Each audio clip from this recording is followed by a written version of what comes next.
Travis was lost. He was all out of new ideas for how to handle conflicts with strangers. He had resolved that he was going to stop beating himself up for not being great already, and that he had to look at this as a journey where he had to go down a long, rough road in order to earn his destination. But he still didn't know how to get there, and from where he was standing, it was a long, rough road in every direction. In keeping with the metaphor, his vehicle being the personality that nature and nurture had stuck him with, it was going to be a bumpy ride no matter which direction he took, because his vehicle, his personality, was just too decrepit and broken.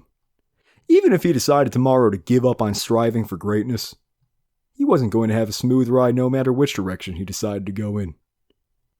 And he couldn't stay where he was. Someone like him just wasn't capable of functioning in society. But Travis wasn't lazy. He was just lost. Lost and afraid. He would run 1,000,000 miles if he knew which direction to run in. But he was afraid to run even a single mile, if there was but a chance he'd be going the wrong way. And that's why he was so conflicted as he was searching for jobs better than his current one. Jobs he wasn't qualified for, jobs he knew he'd never hear back from, and moreover jobs he didn't even want because he wasn't convinced that they would help put him on the trajectory of becoming a great person. Well, actually shit, he didn't know. Can you become a great person while buzzing tables or working as an office drone? All he knew for sure was that very few people would think he was a great person if he still lived with his parents or crashed on friends' couches into his 30s and 40s.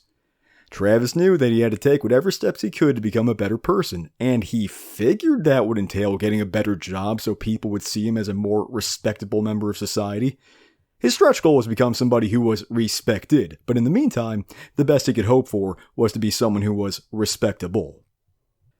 As he was applying for jobs, mindlessly copying and pasting his cover letter that a friend had edited for him to appeal to the robots who were actually going to read it, he had a video playing in the background, just to have something to listen to. The video was a few months old. It was some guy who talked about movies, ranking all the films he'd seen during the summer blockbuster season. And Travis didn't even realize that this guy was likely to bring up that one movie he'd seen in the theater that one day that he'd gotten his ass kicked in the men's room. The movie that had gotten him thinking. The movie that had profoundly affected him. The movie that was actually kind of poorly written, in that they accidentally made the main character a little too perfect, and yet not too implausibly perfect. Almost like the kind of civilian perfect somebody could be if they really, really tried. The movie that had made him wonder if it was completely ridiculous for a grown adult like himself to use such a fantastic fictional character to represent a clear goal of who he wanted to be. And now, Travis thought again. Was it completely ridiculous? Because in a world where so many people didn't even have a clear goal for who they wanted to be, where so many people didn't even strive to better themselves, where so many people were proud of their flaws and meandered through life faintly content with who they were, even if greater society could seriously benefit from them being better than who they were, was it childish? No, was it foolish? To aim so high in a world where so many didn't aim at all? Imagine the cold shock that ran through Travis's veins when he heard the movie reviewer remark on the film's main character. He's just such a good role model for everything you should try to be as a person. That's when Travis got the text message. Travis, Black Friday shopping starts tonight. You coming? And Travis didn't think that character would say no and stay home all alone.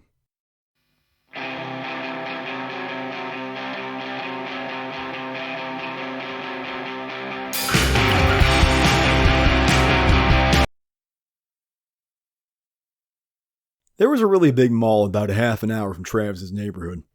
20 minutes if you took the highway. 15 minutes if you drove like people in Travis's city did. And in a world where brick and mortar stores were dying faster than the Great Barrier Reef, the really big mall was still making a pretty good penny. Definitely better than the mall by Travis's house, which could have gone out of business any day now. Travis and his friends made a tradition of going to the mall on Black Friday Eve, which was actually Black Thursday really. Partially to shop, but mostly to people watch. At least that's how his friends would have put it. Travis just tagged along for the company. He wasn't interested in recreationally judging strangers, and as for the sales, Travis wanted a lot in life, but not much that could be bought at the mall. Unless they open up a new store that sold the feeling of personal fulfillment, or the sensation of overhearing two strangers speaking highly of you. Travis quickly split off from his friends as they went off to go find some anime memorabilia, which was a little bit too dorky even for his tastes, and he was the one deifying a fictional character. But he wasn't going to think less of them for their hobbies and ruin their fun, just as he hoped they wouldn't do for him. Hey, refusing to be a judgmental prick. That sounds like something the person Travis wanted to be would do. Good job, Travis, starting off on the right foot. The only place Travis actually needed to go was the gift store to buy a calendar with puppies on it for his mom. But on the way, he stopped by the entertainment store, just because. He was planning on doing that thing he'd done in the Tar Mart a few months back where he just stared at the children's movies and let melancholic nostalgia wash over him. But before he could get there, a different movie caught his eye in the grown-up section. It was the same godforsaken movie. How was this possible? Was this some sort of sign? Or actually, a more scientific question. How much power did this insipid movie have over him that he could faintly see it in his periphery and his brain would still alert him to give it his full attention?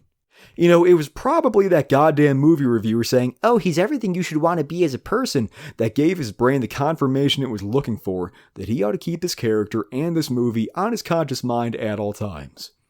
But still, Travis didn't want to be beholden to this... Wait. Travis didn't recognize any of the people on the cover. And the typeface of the title didn't look that familiar either. Who the hell were these people? Travis mustered up the courage to pick up the box. Oh. Okay, it was actually a completely unrelated movie from the 50s with the same title. Based on some novel? Yeah, this was a completely different story with completely different characters. Alright, that's a relief. That'd be weird if it was the same one. He went to put it back and... Oh, right behind it, there was the real one. Travis felt the need to get the hell out of there. But it was the strangest thing. He suddenly had a lot of trouble moving his legs. He felt like he needed to do something with that movie. But what exactly, he didn't know. Was he supposed to destroy it? Build a shrine to it? Shove it up his ass and dance a jig? He felt strangely compelled to interact with it in some way, but he didn't know exactly what he was expected to do. He finally walked out of the store and he realized he simply wasn't going to bring himself to do anything with it. And when he realized that an employee was staring at him, he didn't need to go through all that again. Travis went to the seasonal store, bought the calendar, and went back into the crowded common area, wondering where his friends went. He tried calling and texting each of them. No answer. And you know what? That was fine. He was a big boy and he didn't need them shepherding him around. They were probably enjoying their own excursion and he couldn't expect them to just wait for him to call and ask where they were. He was going to be chill about it and try not to interpret this as him being the expendable member of the group. But now was he supposed to look for them or try to make his own fun until he happened to run into them again? So he started wandering. If he saw a store that looked interesting, then he'd go check it out. And if he saw his friends, then he'd just meet up with them again. And that wandering lasted for all of about a minute before he came upon the line for the pretzel shop. It stretched all the way across the aisle to a bench in the middle, where two guys were sitting and talking. He can go for a pretzel. Not the healthiest decision, but one day soon malls would be a thing of the past, and these pretzel shops you could only find in malls and tourist traps would be gone with them. Might as well enjoy them while they were both still alive. Besides, a little obesity never hurt anybody. So Travis took a spot behind the last people standing in line. And then the two guys having a pleasant conversation on the bench suddenly stopped and stood up. And Travis noticed in his periphery that the smiles on their faces went from friendly to determined, almost intimidating. And they moved not behind Travis, but alongside him. This was not happening. The people at the front of the line got their food and left. Everyone in line moved up. The two guys stayed right alongside Travis. The line moved up again, and the two guys stayed with him. And then again, and they still kept abreast of him. And even though they weren't talking to one another anymore, they still had those smiles on their faces. And it didn't look like they were smirking because they thought the word abreast was funny. They looked like they were smiling because they looked confident that they were going to get what they wanted. Well, shit. Travis had a conflict, but he didn't have a plan. What was he supposed to do? Well, he was standing his ground, so that was a start, but something had to give soon. The line moved up again. God damn it, he was running out of time. Should he just go on autopilot and see what happened? No, that would be a cop-out. And he already knew he would probably just freeze up when he needed to perform. The line moved up again. Okay, here's a thought. What would happen if he went on autopilot, but he didn't freeze up? Well, he'd probably try to stand his ground in the way that he'd always been taught to. But how had he always been taught to stand his ground? Well, there were his parents' methods. His dad usually scared off strangers just by screaming louder than them until they usually left him alone. But that was probably helped by the fact that his father had the voice of a man who smoked cigarettes for 20 years and the physical appearance of somebody presently tweaking on speed. But when vocal intimidation didn't work, his father still had the advantage of knowing how to fight, which he never taught Travis, the father believing that his son would just pick it up somewhere like he did. And if the boy somehow didn't have his father's natural talents at it, then surely he'd learn the art of scrapping the old-fashioned way by getting his ass kicked a couple times until it clicked. But when his father found out that his son had gotten his ass kicked a few dozen times and still hadn't picked up how to fight like a normal boy would, Travis's father still didn't teach him how to fight, instead making peace with the fact that his son was never going to be the athletic specimen he wanted. And his mom? Well, when winning a conflict with a stranger wasn't that important, she would usually duck away by faking nervous laughter before swearing under her breath as soon as she was away from the scene. But in more pressing scenarios, she would also scream at the other person a lot until the other person thought she was crazy and backed off. Also like her husband, she would probably insist that she never use this offensively, only defensively. But again, like her husband, she would often take issues with things that she thought warranted defensive behavior. Man, Travis's parents yelled a lot. Hey, maybe this is why he was so afraid of conflict. But shit, who else could he use for reference? Yeah, he'd had other adults in his life as a kid, but he didn't know any of them well enough to see how they would handle conflict. He was running out of time. Not just in the sense that the line is moving quickly. Yeah, of course the one time that he wanted a long line to move slowly was the one time it was actually moving fast. But he was also running out of time in the sense that he was an adult now. He needed to figure out his conflict strategy, and he needed to find it fast. And he knew that with cooler heads, a lot of people would say, hey, don't worry, most adults are just figuring out adulthood as they go along. Most people don't know exactly what they're doing 100% of the time. Lots of people aren't even so fortunate as to ever figure out who they really are. You still have all the rest of your life to figure out who you are and to figure out how that person would respond to situations like this. But he had a funny feeling that those same people who would say that would sing a very different tune if suddenly Travis had to face a conflict and he had to do it right on his very first try for his own well-being, or maybe even for a lot of other people's well-being, and he couldn't do it. They would admonish him for his failure to be who he needed to be when he needed to be that person.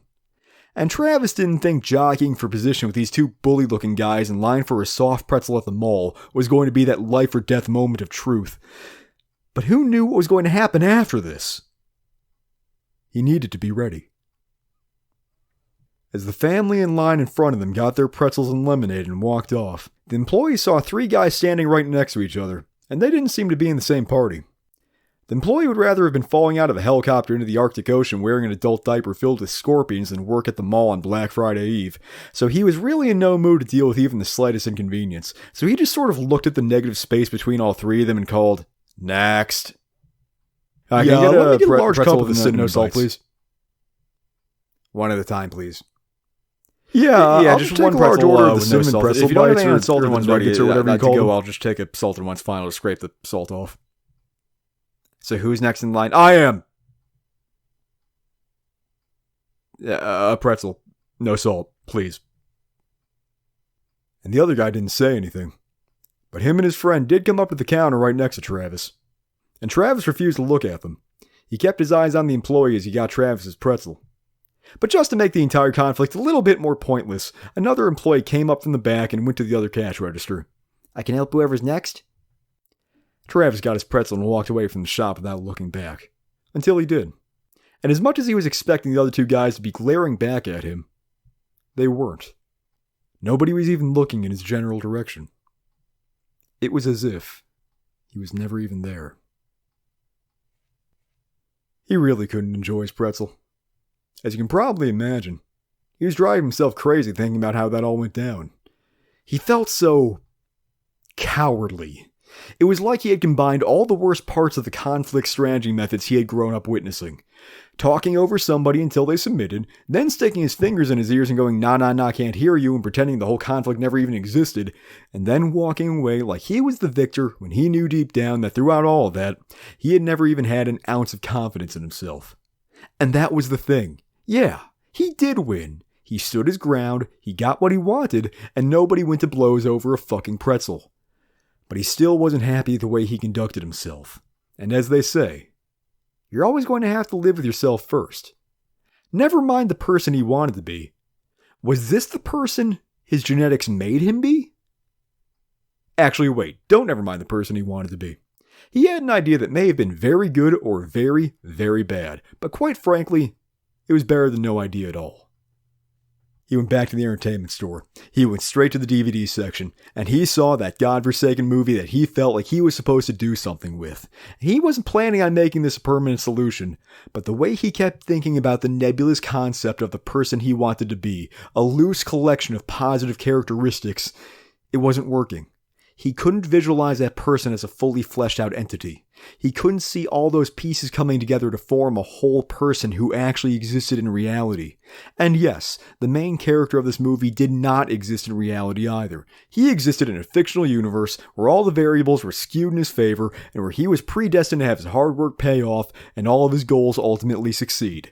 But for want of somebody in his actual life who embodied all the positive traits that he knew could coexist in a real person, this was a good place to start.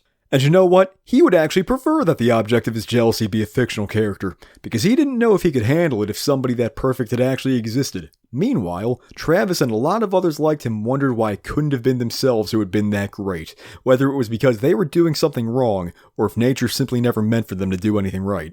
And you know what else? Even though he was still worried that people would think this was all incredibly juvenile, there were probably still some 60-something-year-old guys kicking around out there who ever since they were kids still confronted a tough decision by wondering, what would Mickey Mantle do? So as long as that was the case, this couldn't possibly have been that ridiculous. Yes, there were some people out there who honest to God believed that a guy barely halfway through his 20s was already supposed to be a fully developed, self-contained person, and they would think less of Travis for all of this because to them, the entire concept of having a role model was the province of children. But you know what? Maybe those people should have had better role models when they were young. Maybe it still wasn't too late for them to get some. He grabbed the movie off the shelf. And then he went and grabbed some other DVDs that he didn't even want, but they were dirt cheap, and he wanted to hide the movie from his friends when he caught back up with them. Hey, if there was ever a time to make a stupid financial decision for yourself, it was Black Friday. Travis took the movie home and immediately put it in a drawer. He never watched it. Hell, he never even took the cellophane wrapping off the thing. Because he didn't have to. He remembered that movie beat for beat. He simply kept it as a reminder. If the real world was refusing to give him a positive role model, then he'd make one of his own. And he was going to look for other people, preferably some real people, who he could also turn to see how they would handle a tough situation, but in the meantime, at least he had the one. Hey, he wondered earlier how strangers would think of him if he was put to the test in a moment of truth and had to do something tough to save himself. Maybe this was his moment of truth. Focusing his efforts to improve himself and being brave enough to do something that others might find embarrassing and weird. But he knew it was for the best, so goddammit, he did it anyway. And if other people did find it weird, well, nobody needed to know. Alright, so now when Travis tried to think of what an ideal version of himself would do, and he drew a complete blank, at least now he could defer to this other figure. He now had a viable backup plan, and knowing that he had this safety net actually made him feel okay. And to think, none of this would have ever happened if not for somebody keying a swastika dick into the side of his car. He didn't know yet that he was about to drive himself crazier than he could have ever imagined.